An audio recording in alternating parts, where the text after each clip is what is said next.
Les invito a que abran sus Biblias conmigo en el Antiguo Testamento, el estudio del libro de Sofonías, y quisiéramos animarles a que ustedes tomen el tiempo de darle lectura a este mensaje del profeta Sofonías, un mensaje solamente de 3 capítulos, pero de gran contenido en particular. Queremos que recuerden los que estuvieron aquí la semana anterior, y si alguien no estuvo, entonces saber de que pueden escuchar, ver y recibir las notas de este mensaje a través de lo que son los medios de comunicación, Calvary Pomona, en YouTube. Bien, vemos aquí que el capítulo 1 de Sofonías está compuesto de 18 versículos, y vimos los primeros 7 versículos la vez pasada, y hablamos acerca de que Sofonías es un verdadero profeta de Dios. ¿Qué es lo que hace Sofonías? Se enfrenta con Judá, que es una nación corrupta e impía, y aunque también está identificada como el pueblo escogido, tal nación no podía perdurar, puesto que Jehová es un Dios justo que no hace excepción de personas. Entonces, en el lejano noroeste se hallaba la poderosa Asiria, que sería utilizada por Dios como su instrumento para provocar la destrucción de Judá. Dios es un Dios fiel, justo, y de Él no podemos burlarnos. He venido escuchando algunos mensajes que nos recuerdan acerca de que lo que el hombre siembra, eso también cosechará. Y no hay vuelta que darle, no hay manera de escapar. Realmente tú vas a cosechar lo que estás sembrando. Y estás sembrando nada, entonces realmente no hay nada en cuanto al fruto espiritual, pero igualmente sabemos que si estás sembrando cosas malas, entonces lo malo habrán malas consecuencias.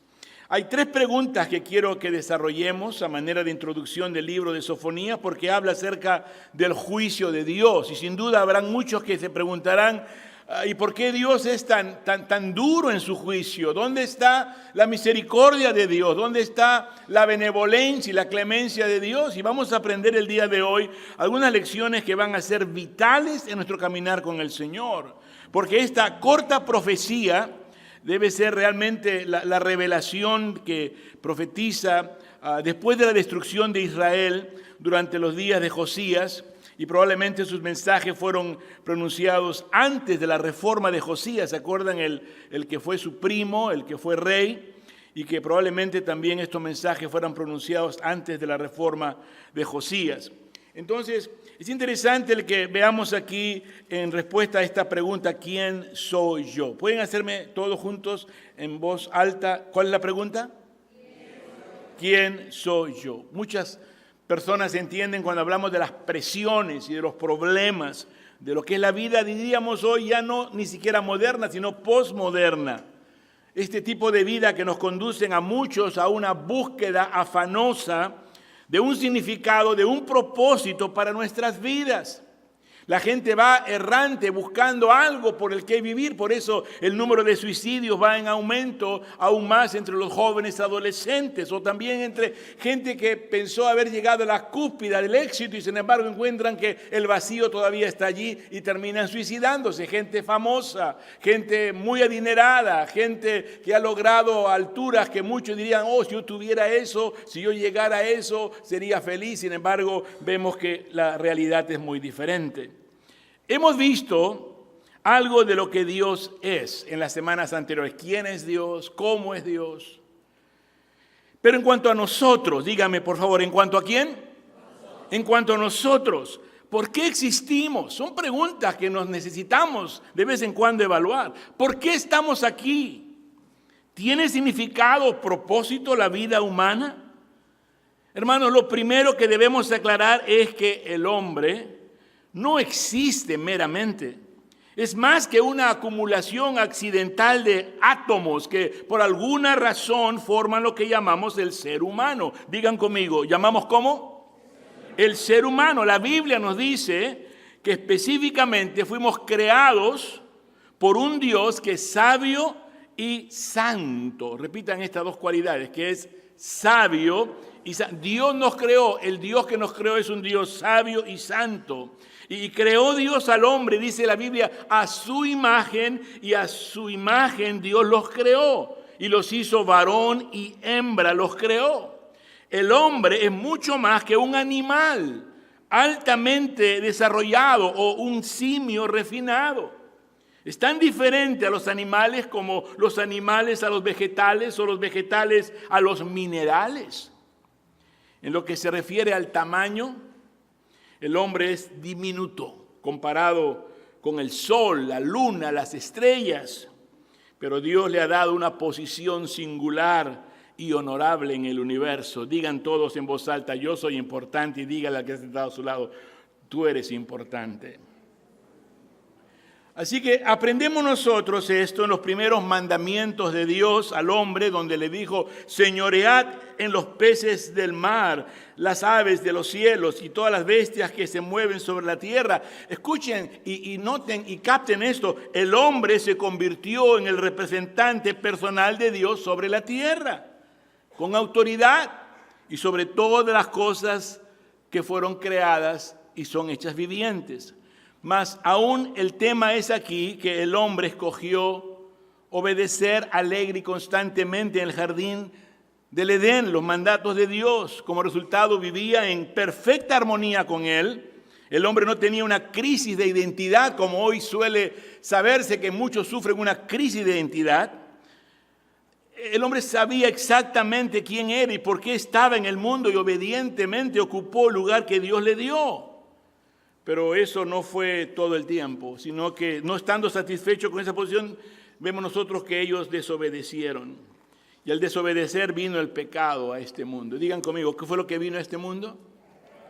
Y por eso muchos se preguntan, ¿por qué existe mal? ¿Por qué existe tanta violencia? ¿Por qué puede haber tanto sufrimiento en este mundo si hay un Dios de amor? Y la respuesta es más simple que la pregunta. Escuchen, el pecado entró en el mundo por un hombre y por el pecado la muerte.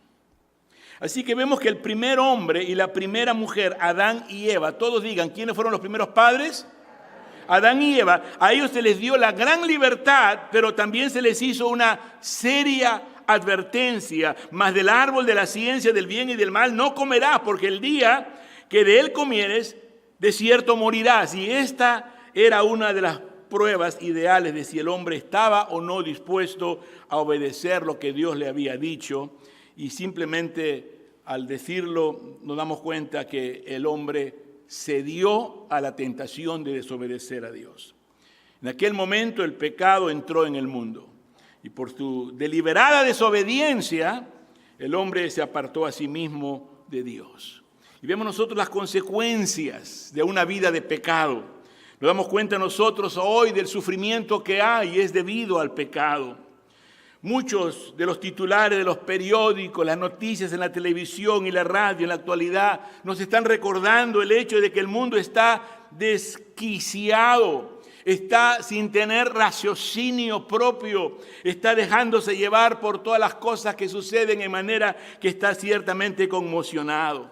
Escuchen, es fácil condenar la violencia, la injusticia, el desorden y las malas acciones de la sociedad, pero antes de criticar a otros, escuchen, pregúntate a ti mismo si tú eres perfecto y si estás viviendo una vida agradable a un Dios que es santo.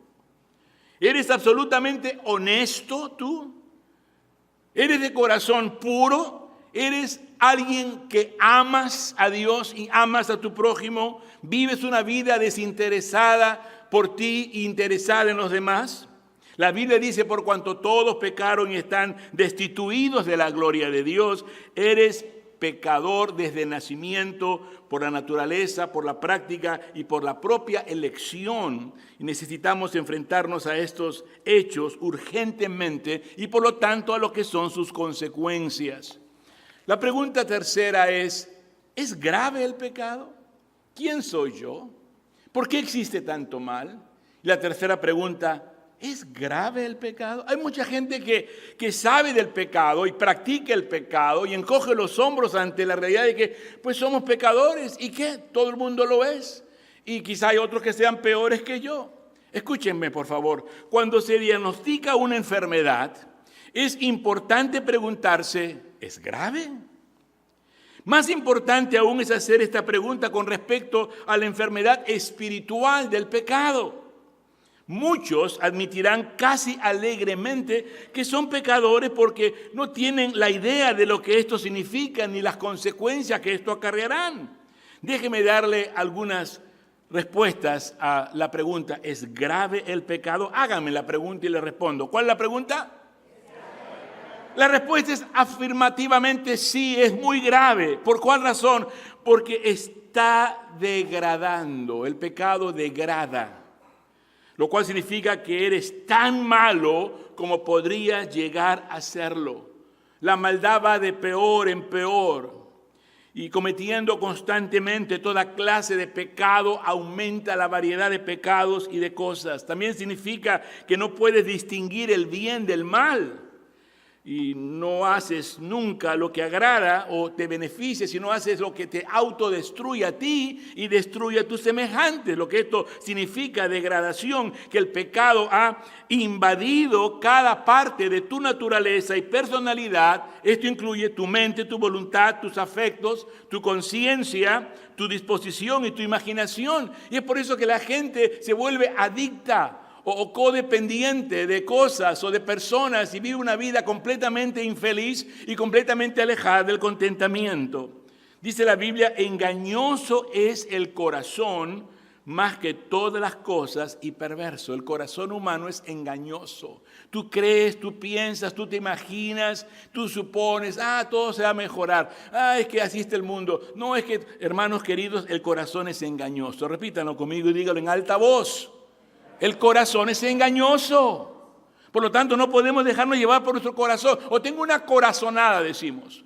O yo pienso, yo me imagino, o yo creo. No, es no solamente engañoso, es perverso. El corazón se inclina hacia lo malo. La Biblia dice que la raíz del problema no es lo que haces, sino lo que eres. Pecas porque eres pecador. No solamente es degradante el pecado, por lo tanto es grave, pero es también contaminante. La Biblia no se anda con rodeos aquí. Dice, porque de dentro del corazón de los hombres salen los malos pensamientos, los adulterios, las fornicaciones, los homicidios, los hurtos, las avaricias, las maldades, el engaño, la lascivia, la envidia, la maledicencia, la soberbia y la insensatez. Y todo ello lleva a los pensamientos y palabras que terminan en acciones. Entonces, cuando en luz de lo que estamos mirando, leemos esta porción del profeta Sofonías. Repitan conmigo, el nombre de este profeta es ¿cuál? Sofonías. Que hemos visto en comparación a Jeremías, él es un hombre rudo, directo, y en vez de tener un instrumento de cuerdas en su mano, tiene un martillo en la mano. No nos sorprendamos entonces del por qué sus palabras son directas y fuertes y difíciles de poderse recibir fácilmente. La gravedad del pecado es tal que es también de nivel desafiante. Digan conmigo, ¿de nivel qué? O sea que desafía. La Biblia enseña que el pecado es infracción de la ley. Habla de rebelión deliberada contra la autoridad y la ley de Dios. Ninguna ley civil te fuerza a mentir, engañar o tener pensamientos impuros o pecar de cualquier otra manera. Escúcheme. Tú y yo y nosotros somos quienes elegimos pecar. Tú eliges infringir la santa ley de Dios. Tú decides si obedeces a Dios o le desobedeces, si le sigues o más bien te vas en otra dirección. Vemos nosotros entonces que una pequeña parte del castigo de Dios por el pecado tiene lugar en esta vida. Las consecuencias de malas decisiones, el sufrimiento. Y es difícil que esto lo reconozcamos, pero es muy cierto, somos artífices de nuestro propio destino. En la desobediencia te entablaste una relación que no era conveniente y ahora tus problemas, tus conflictos se hacen muy agudos y muy difíciles. O tú desobedeciste en tu matrimonio y fuiste infiel y no cumpliste con las promesas de tus votos nupciales y ahora están las consecuencias de un corazón partido, de un corazón traicionado, fuera el de tu esposo, el de tu marido o el de tus hijos. Y vemos que siempre todo acarrea gran dolor y sufrimiento. Pero aún más todavía, el castigo final será infligido después de la muerte. Cuando en el día del juicio cada uno de nosotros dará a Dios cuenta de sí mismo. Tienen sus notas, por favor, ténganlas a la mano y tengan papel y lápiz donde anotar también. Vimos la semana pasada de Sofonía, los primeros 7 versículos, que Dios dice que juzgará al hombre, la tierra y todo lo que haya en él. Y la pregunta que surgió fue, ¿por qué? Por la idolatría, por el adulterio espiritual y por la apostasía. Entonces, reconozcamos el día de hoy que si se lee y se aprende acerca del juicio, no es porque Dios sea malo, no es porque realmente nosotros no merezcamos ser juzgados y ser castigados, sino porque ciertamente hemos dado rienda suelta a nuestra pecaminosidad, a nuestra rebeldía, a nuestra desobediencia. Cuando vimos la semana pasada acerca de Sofonías y leyéramos acerca de lo que él se refiriera a la experiencia genuina, de lo que es la salvación de aquellos que buscan a Dios, mientras que hay muchos que aunque con su labio digan, yo soy cristiano, yo creo en Dios, pero no buscan a Dios. Y esa es una de las razones principales y primordiales por las cuales Dios ha de hacerse saber que Él no puede ser burlado. Lo que el hombre siembra, eso es lo que también cosechará. Y vimos pues en el versículo 7, por favor lean del capítulo 1 lo que dice: calla en la presencia de Jehová el Señor, porque el día de Jehová está cercano, porque Jehová ha preparado sacrificio y ha dispuesto a sus convidados. Entonces vemos nosotros que el día del Señor, el día del hombre, tiene una grande diferencia. Pudiéramos decir que hoy vivimos en el día del hombre. ¿Por qué? Aunque hay ciertos parámetros, el hombre hace lo que él quiere y lo que él decida. Y las preguntas del sufrimiento y de la injusticia de este mundo van de acuerdo a ello. Pero el día del Señor ya viene. ¿Cuántos lo creen y dicen amén? Repito y quiero mejor respuesta. Pero el día del Señor ya viene. ¿Cuántos lo creen y dicen amén? Y cuando Dios intervenga, entonces es cuando iniciará lo que se conoce en la profecía bíblica, que se llama escatología, en lo que será el inicio de la gran tribulación, un periodo de 7 años. Pero para ello habíamos hablado que también habrá el día de Cristo, en donde el Señor nos manda llamar a todos a su presencia, y lo vimos en 1 Tesalonicenses. Entonces, vemos aquí del versículo 7 al 14 que Sofonías continúa con la descripción de las personas en ese tiempo que han de ser juzgadas. Y tienen que ver con aquellas que son de la clase alta. Personas adineradas, ¿verdad? Dueñas de negocios, de empresas, gente profesionista, profesional, le llaman. Y tiene que ver con el materialismo y aferrados a ello, no oyen las advertencias. ¿Cuánta gente que tiene dinero? Yo la iglesia sí, tiene su propia postura porque son autosuficientes, creen que todo lo pueden arreglar con dinero. O porque realmente están en una situación en la cual ellos se ven como superiores a los demás. Hay la gente pobre, la gente ignorante, ¿verdad? Yo tengo educación, tengo grados académicos y tengo esto. Y entonces eso los lleva a una postura de estarse sintiendo lejos de la realidad de sus vidas. Pero no es hasta cuando algo fuerte escarmientan, como una enfermedad incurable o una bancarrota total o una situación de gran crisis, que entonces aún el más rico o el más pudiente da lugar a buscar de Dios. Entonces, circunstancias ocurren para que tú y yo podamos entender que sin Dios estamos perdidos. Y que prácticamente las cosas materiales solo tienen una capacidad que llega a un límite, porque lo material no puede satisfacer a nadie. Y leemos, por favor, dice en el versículo 7, calla en la presencia de Jehová el Señor, porque el día de Jehová está cercano. Porque Jehová ha preparado sacrificio y ha dispuesto a sus convidados. Y en el día del sacrificio de Jehová, dice, castigaré a los príncipes y a los hijos del rey, y a todos los que visten vestido extranjero. A la gente que se viste de ropa importada, a la gente que pues, como les dije, tiene mucho aferramiento a lo material y por lo tanto ellos no oyen la advertencia, están muy ocupados paseando la vida como para ir a la iglesia o hacer compromisos, se creen más importantes que cualquier otro y solo les importa las apariencias, solo les importa lo externo. Se fijan y se concentran más en lo que es su cuerpo en vez de su alma. Dígame si es una realidad esto, quizá de alguien que usted conozca o quizá en el mismo caso suyo. Versículo 8, en el día del sacrificio de Jehová castigaré a los príncipes y a los hijos del rey, a todos los que visten de vestido extranjero. Verso 9 dice, asimismo castigaré en aquel día a todos los que saltan la puerta, los que llenan las casas de sus señores de robo y de engaño. Aquí en el versículo 9 vemos que está dirigiéndose a aquellos que son más bien de baja condición. Gente que es demasiado pecadora, en donde no le importa, no tiene escrúpulos y roba. Y es gente como debemos nosotros que se justifican a sí mismos el hecho de decir, bueno, ellos tienen mucho, a ellos no les hace falta, así que a mí me hace más falta. Y roban de sus empleadores, roban de las empresas y hacen una serie de cosas que son ilícitas e injustas. Y está en su mente de tal manera ya impregnado ese pensamiento, porque lo vieron en sus padres y lo siguen ellos también, y lo siguen los hijos también de ellos, y así acostumbrados a robar, a tomar las cosas en vez de pedirlas o preguntar, angurrientamente agarran y se llevan y todo lo demás. Y esto es algo que vemos nosotros no es correcto, hermano. Y tú debes examinarte si pudiera ser el caso que te describe a ti.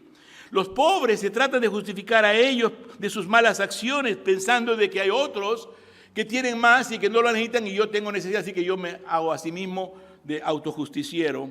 Y son gente que se dedica mucho a trabajar, vemos aquí gente que se dedica mucho a su asunto de trabajar.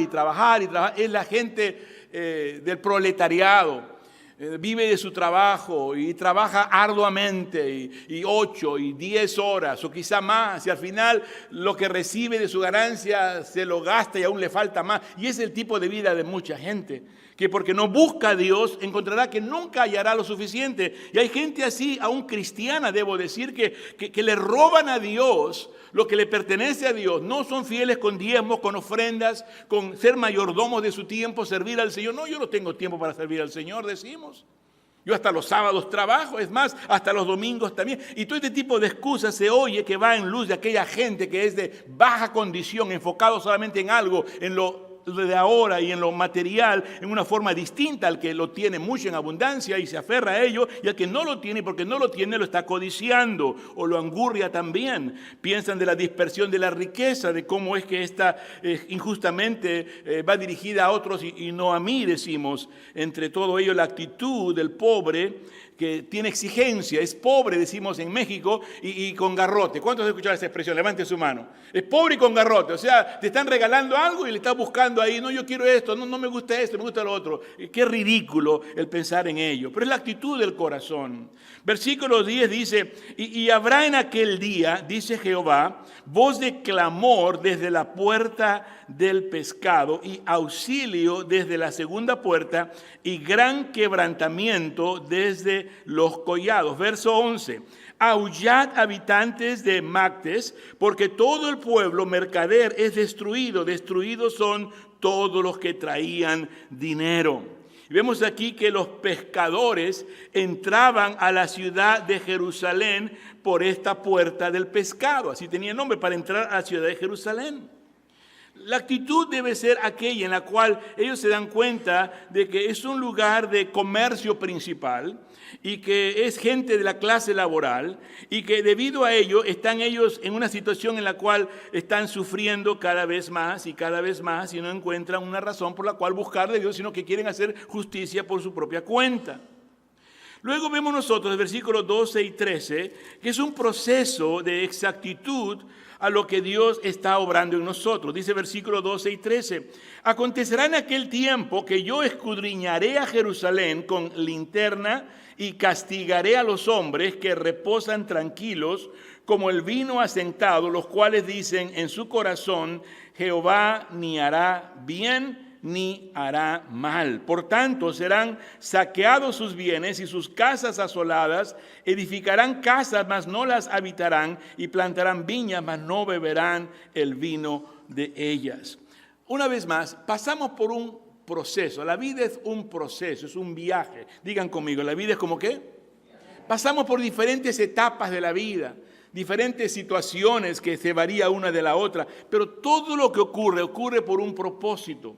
El Señor está haciendo su obra en nosotros. Dice, si somos cristianos, sobre todo en Efesios 2:10, dice que somos hechura en Cristo Jesús, creados como un poema, una inspiración, una obra maestra. Tú y yo somos algo que el Señor hizo con el detalle de su maravillosa creatividad que hay en Él. Mire al que está a su lado, mire qué hermoso es. O mire al que está al lado, vea qué hermosa es. Admírele, es algo hermoso. Mira esa naricita que tiene, no se la toque, hermano, mírela por favor.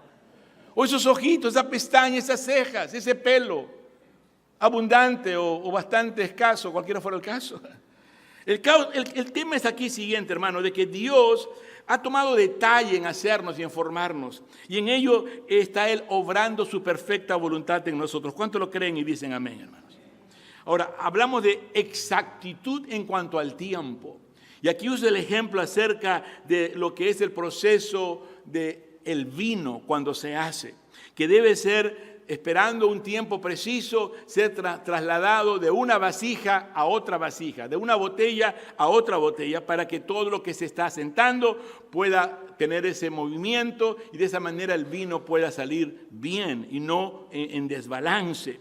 Y asimismo la gente que es materialista y la que es pecadora y que da lugar a simplemente quedarse confortada donde están y ya se vuelven simplemente gente que está allí cómoda y no le importa nada, no le importa a nadie, se olvida de Dios, se olvida de la gente y es completamente egoísta. 7 veces se tenía que trasladar lo que es el vino de una vasija a otra, dando ese proceso, ese movimiento, esa transición que hace que el vino se vaya mejorando y mejorando y purificando. Y asimismo nosotros también somos llamados a que pasemos por ese proceso. Digan conmigo en voz alta, ser pasados por ese ¿qué? Necesitamos ser movidos de vaso en vaso. Y necesitamos reconocer que Dios nos ama y Él desea ayudarnos y sentir en sí lo que es la necesidad de buscar de Dios. Estás muy cómodo aquí, es necesario que seas trasladado a otro envase, que seas movido de tu situación tan cómoda en la que estás y el Señor lo va a hacer. No te acostumbres demasiado a tu programa, a tu forma de hacer, de pensar. Y se habla de una intensidad renovada. Dios quiere esto. Anoten estas 2 palabras, intensidad renovada. Hay que ser intensos en el asunto, hay que ser intencionales y en cuanto a buscar renovarnos. Si no nos renovamos, ahí nos quedamos y nos estancamos. Versículo del 14 al 17 dice, cercano está el día grande de Jehová, cercano y muy próximo. Es amarga la voz del día de Jehová, gritará allí el valiente. Y vemos aquí algo tremendo. En el verso 15 dice, día de ira aquel día de angustia y de aprieto, día de alboroto y de asolamiento, día de tiniebla y de oscuridad, día de nublado y de entenebrecimiento, día de trompeta y de algazara sobre las ciudades fortificadas y sobre las altas torres. Y atribularé a los hombres y andarán como ciegos porque pecaron contra Jehová y la sangre de ellos será derramada como polvo y su carne como estiércol. Entonces cuando leemos esta porción, ahora dejen su dedo o marcador de Biblia y vean conmigo en el último libro de la Biblia, que es el libro de Apocalipsis. Volteen allí, por favor, si lo pueden hacer. En el capítulo 6, versículos del 12 al 16, dice, miré cuando abrió el 6º sello y he aquí hubo un gran terremoto y el sol se puso negro como tela de silicio y la luna se volvió toda como sangre.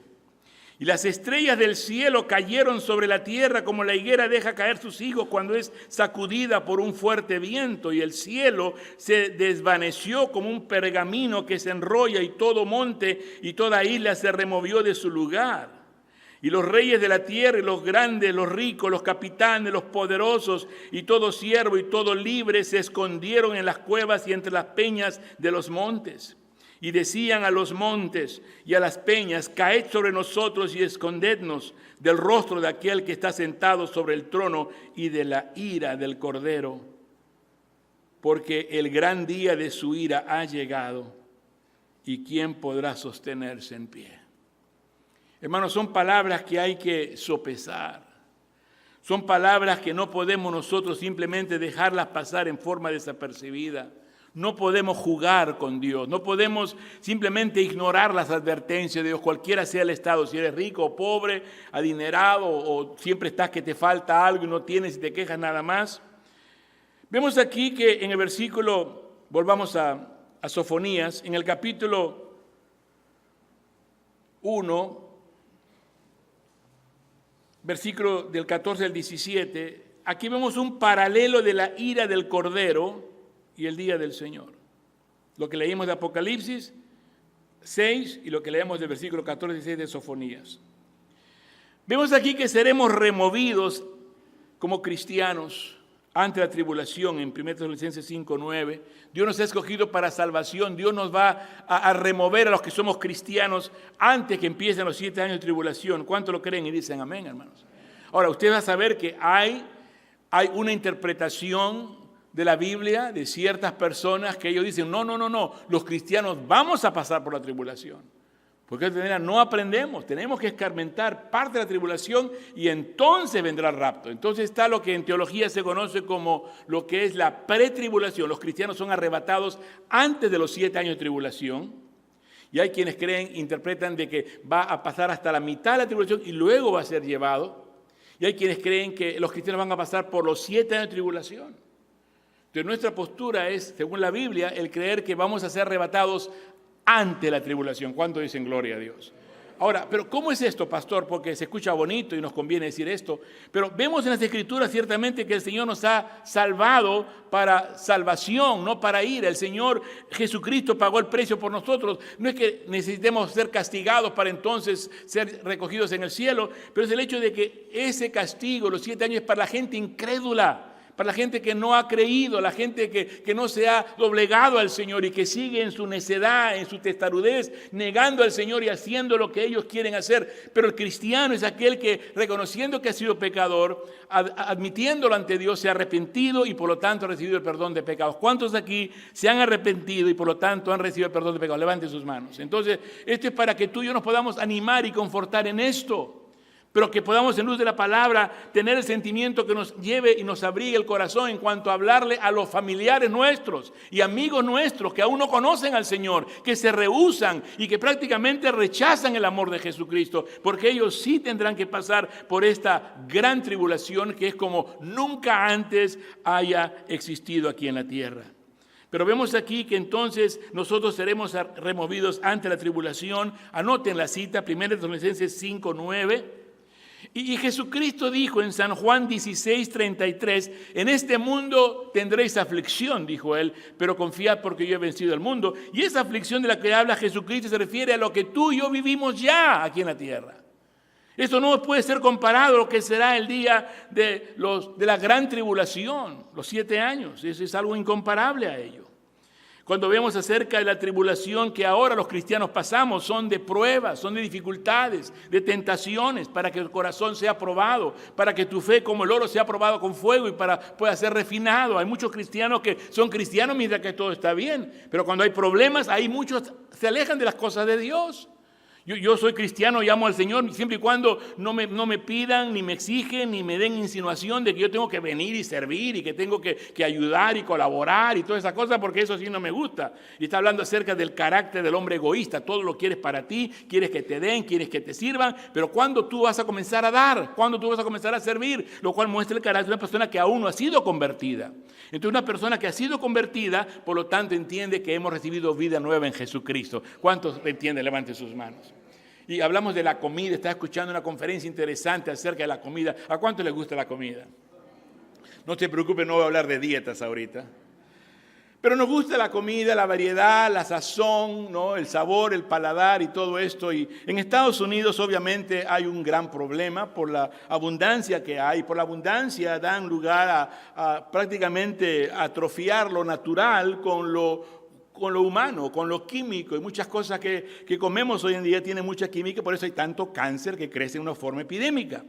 Pero las estadísticas, y no recuerdo las cifras exactas, pero habla acerca de toneladas de comida que en Estados Unidos se consumen.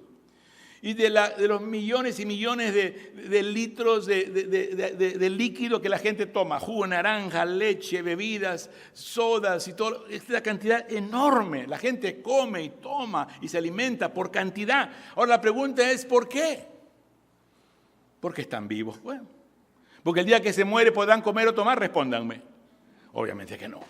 Uno está vivo, uno come. Pero está hablando acerca de la vida y de la existencia de uno físicamente hablando. Pero espiritualmente hablando, una persona que es cristiana ha sido trasladada de la muerte espiritual a la vida en Jesucristo. Y por lo tanto, porque estamos vivos, hablando en Cristo, entonces tenemos que comer para alimentarnos. Y el cristiano, el verdadero Hijo de Dios, ha obtenido el regalo de la salvación, que es vida eterna, es vida abundante, es vida nueva en el Señor. ¿Cuántos aquí saben lo que estoy hablando? Levanten sus manos, hermanos. Entonces, como cristianos que obtenemos vida nueva, tenemos que alimentar esa vida nueva. No hablando con la comida que perece, no hablando de la comida material, está hablando de la comida espiritual. Así que hagamos un análisis muy necesario. ¿Cuánto lees la Biblia? ¿Cuánto estudias? Yo cuando entregué mi vida a Cristo en mi adolescencia, comencé a experimentar un hambre tremendo acerca de leer la Biblia y leerla y escuchar los mensajes y asistir a la iglesia cuanto más pudiera ir, cuantos días de la semana estaba yo ahí, porque tenía mucha hambre y quería alimentarme. Ahora, un cristiano que tiene vida nueva, por lo tanto, quiere decir que se alimenta, come. Y el cristiano que se alimenta y come es un cristiano que crece. Y un cristiano que crece es un cristiano que glorifica al Señor. ¿Cuántos quieren glorificar al Señor, hermanos? Pero ¿cuánto estamos creciendo espiritualmente? Y no hay excusas ni pretextos. Si tú no estás creciendo, no estás glorificando al Señor. Y tú no puedes crecer si no te estás alimentando de la palabra del Señor. No hay sustitutos para ello. De que el domingo nada más y la semana estoy muy ocupado, no leo la Biblia y oro sí poquito. ¿Cómo? A ver, tú come poquito, a ver si te miro aquí a 3 meses. Todo flacuchento después.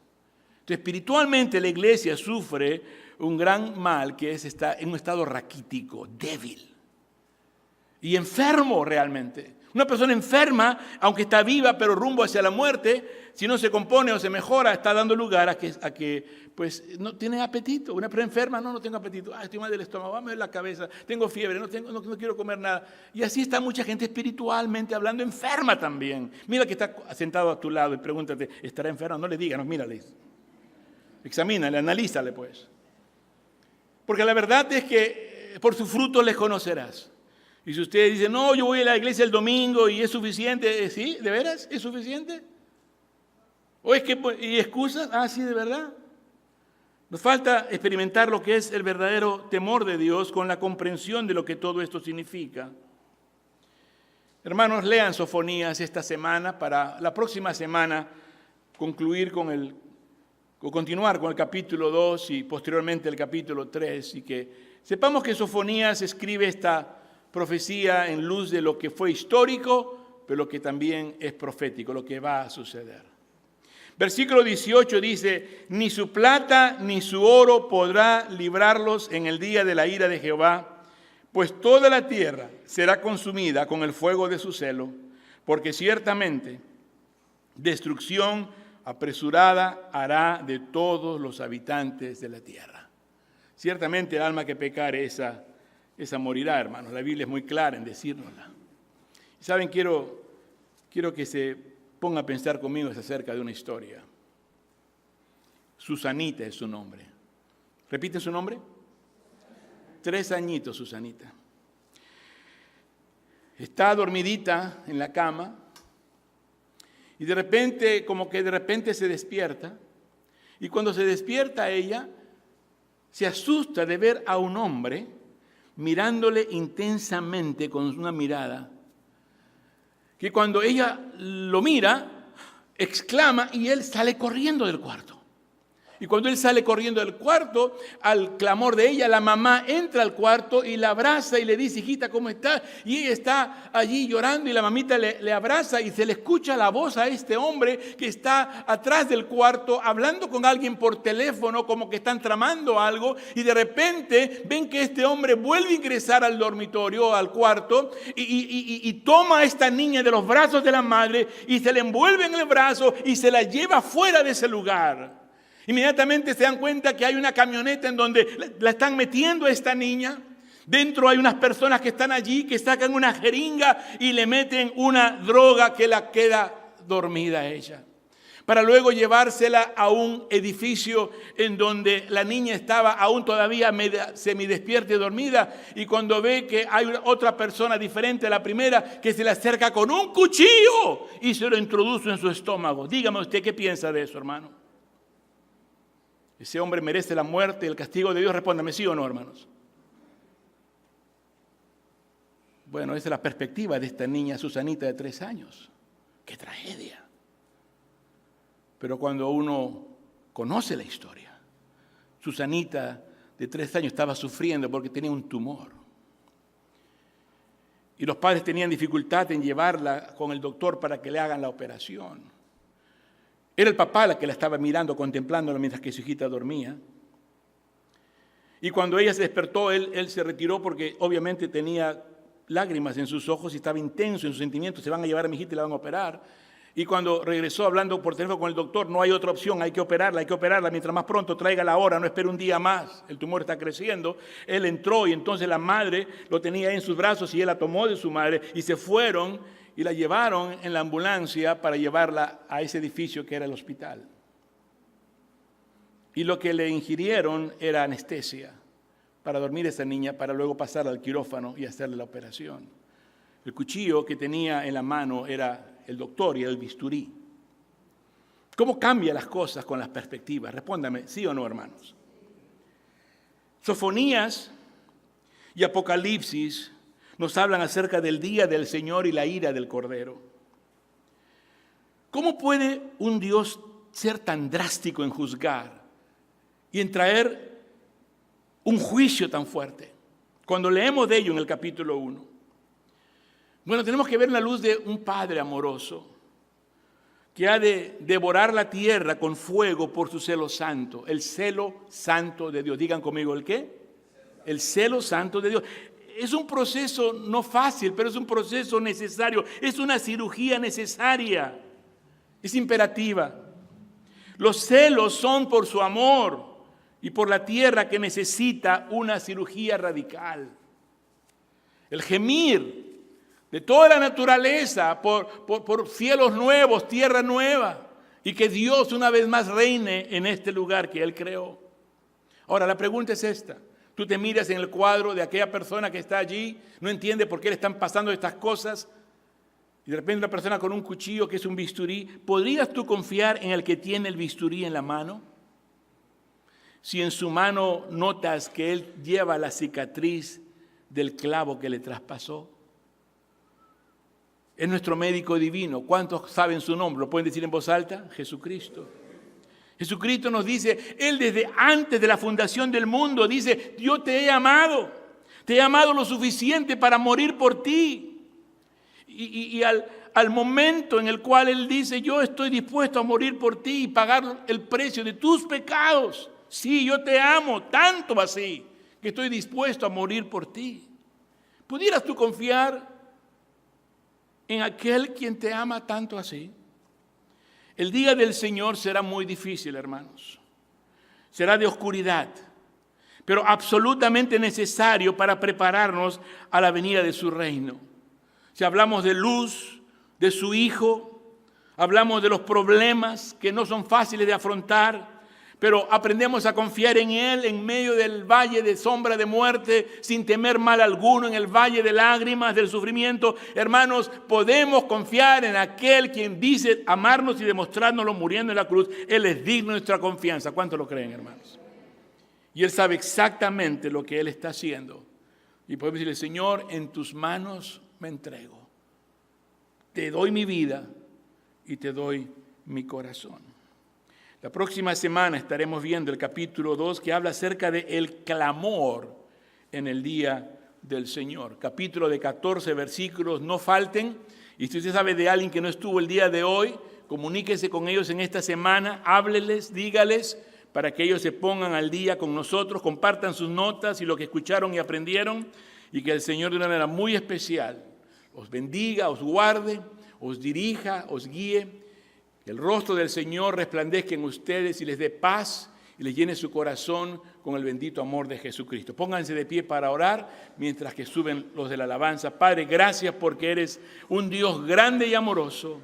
Gracias, Señor, porque a veces no entendemos todas las cosas y nos preguntamos el por qué y el por qué y a veces dudamos de quiénes somos y por qué estamos aquí y si realmente es tan grave el pecado el cual no estamos dispuestos a abandonar o alejarnos de él. Y Señor, en vez de arrepentirnos, seguimos practicando el pecado, la mentira, la angurria, el engaño, el robo, tantas cosas más. Señor, levanta un pueblo que tenga un corazón dispuesto a obedecerte en la unidad del Espíritu. Señor, ayúdanos a serte fiel, sabiendo que aun cuando hemos sido infieles, tú has permanecido fiel. Señor, en este momento ayúdanos a poder sentir lo que es este llamado hacia el arrepentimiento. Ayúdanos a sentir, Señor, este amor tuyo que nos lo hace penetrar, porque nuestra perspectiva a veces es como la perspectiva de esta niña Susanita de 3 años. No sabe lo que está pasando y se asusta y la llevan y la ponen a dormir y nosotros pasamos por pruebas que no sabemos por qué. Pero ayúdanos a confiar en ti, a creer en ti, a depositar toda nuestra confianza en ti. La Biblia dice, confía en el Señor con todo tu corazón y no te apoyes en tu propia prudencia. Reconócelo en todos tus caminos y Él enderezará tus veredas. Démosle al Señor un fuerte aplauso de gratitud y digámosle, creemos en ti, Señor.